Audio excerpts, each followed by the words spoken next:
നേർച്ചയാക്കിയ ഒരു മൃഗം അത് പിന്നീട് ഒരു അപകടം അങ്ങനെ പറ്റിയിട്ട് ഈ സമയത്ത് അതിനെ അറുത്തിട്ടില്ലെങ്കിൽ അത് പിന്നീട് അതിന് ജീവൻ മറ്റുള്ളതിന് ഉപയോഗിക്കാൻ പറ്റില്ല. അഥവാ ദുൽഹിജ്ജ നമ്മുടെ സമയമാവുന്നതിന് മുമ്പ് തന്നെ അറുത്തിട്ടില്ലെങ്കിൽ പിന്നീട് അതിന് ജീവൻ ഉണ്ടാവില്ല.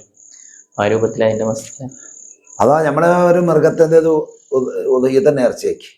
അത് ഉദാഹരണം പറയാം, ഒരു ബസ്സിന് ഇടിച്ച് അത് കിടന്ന് റോട്ടിൽ കിടന്ന് ഇങ്ങനെ പടക്കാണ്.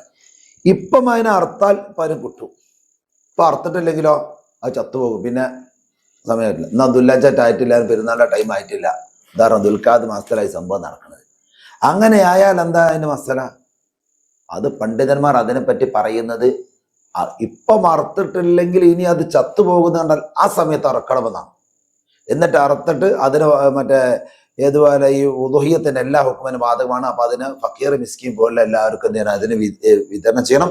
ഒരിക്കലും അതിൽ നിന്ന് നമ്മൾ ഉപയോഗിക്കാൻ പാടില്ല, വിതരണം ചെയ്യണം. എന്നാൽ അങ്ങനത്തെ ഒരു സാഹചര്യത്തിൽ ഇനി അടുത്ത സമയമാകുന്ന സമയത്തിന് അത് ഇപ്പൊ നമ്മൾ അർത്ഥതാണല്ലോ, നമ്മൾ അർത്തു എന്നത് കൊണ്ട് ഇനി അതിന് പകരം ഉദുഹിയത്തിന്റെ സമയമാകുമ്പോൾ കൊടുക്കണോ? അത് വേണ്ട. കാരണം എന്തുകൊണ്ട്? ഇത് ചാവമ്മടെ അടുത്തത് കൊണ്ടാണ് നമ്മളെന്ത് ഇവിടെ അറിവ് നടത്തിയത്.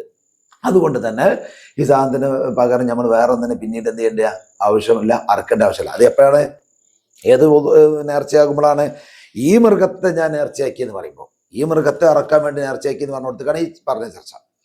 ഇനി അങ്ങനെ ഈ ഒരു മൃഗം, ഈ മൃഗത്തെ നമ്മൾ അറക്കാൻ വേണ്ടി നേർച്ചയാക്കിയെന്നാണ്. ഒരു ബസ് ഇടിച്ച് അത് കിടന്ന് ഇങ്ങനെ ചാവാൻ കിടക്കണം, ഇങ്ങനെ പെടയാണെന്ന് പറഞ്ഞാൽ അറുത്തിട്ട് പെടകല്ല കേട്ടോ. ഇപ്പം അറുത്താനും കിട്ടും, ഇല്ലെങ്കിൽ കുറച്ച് കഴിഞ്ഞ് ചത്തുപോകും. ആ ഒരു സാഹചര്യത്തിൽ അറക്കാൻ നമുക്ക് അവസരം ഉണ്ടായിട്ട് നമ്മൾ അറുത്തില്ല എങ്കിൽ നമ്മുടെ വീഴ്ചയാണ്. അങ്ങനെ അത് ചത്തുപോയാൽ പിന്നെ ഉദുഹിയത്തിന്റെ സമയമാകുമ്പോൾ അതിന് ബദൽ വേറൊന്നിനെ അറക്കണം എന്ന് പണ്ഡിതന്മാർ പറയുന്നുണ്ട്. അപ്പൊ അറക്കുന്ന സമയത്ത് എങ്ങനെയാ ചെയ്യേണ്ടത്? രണ്ടാമത് ഇപ്പൊ ഈ ചാവുന്ന സമയത്ത് ഇതിന്റെ വില, അത് നമ്മൾ അറക്കേണ്ട സമയമാകുന്ന സമയത്ത് ഇതുപോലത്തെ ഒന്നിന് വാങ്ങുക. ഈ രണ്ടെണ്ണത്തിൽ നിന്ന് ഏറ്റവും ഉയർന്നത് ഏതാണെന്ന് വെച്ചാൽ അത് ചെയ്യണം. കാരണം ഇപ്പൊ നല്ല വിലയാണ്, അറക്കണ സമയത്ത് കുറച്ച് വില കുറവാണ് എങ്കിൽ ഈ വിലക്കുള്ള ഒരു പോത്തിന് വാങ്ങിയിട്ട് എന്ത് ചെയ്യണം? അറക്കണം ഈ വിലക്കുള്ള ഇതല്ലേ. അപ്പം ഒരു പോത്തിനെ വാങ്ങി അറുത്തിട്ട് പിന്നെയും കുറച്ചുകൂടി പൈസ ബാക്കിയുണ്ട്. എന്നാൽ അതുകൊണ്ട് ചെറുതിനൊന്നിനെ വാങ്ങി ഇറക്കാൻ പറ്റുമോ? ഇനി ചെറുതിനൊന്നും വാങ്ങാൻ മാത്രമല്ല, എന്നാൽ ബാക്കിയുള്ള പൈസ കൊണ്ട് എന്തിനു വേറെ കുറച്ച് ഇറച്ചി വാങ്ങിയിട്ട് എന്തിനു പാവങ്ങൾക്ക് സ്വതം കൊടുക്കണം. അതേസമയം നമ്മള് അറക്കുന്ന സമയത്തുള്ള വില കുറവാ. ദുൽഹജ്ജ്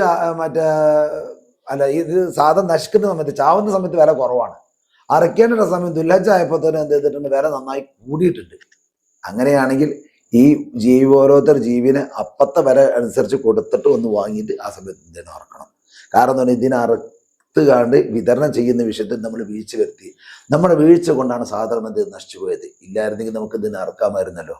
ഇക്കാര്യം ഫുഖാക്കൾ അവരുടെ ജീവിതം തന്നെ പറഞ്ഞു കാണാം.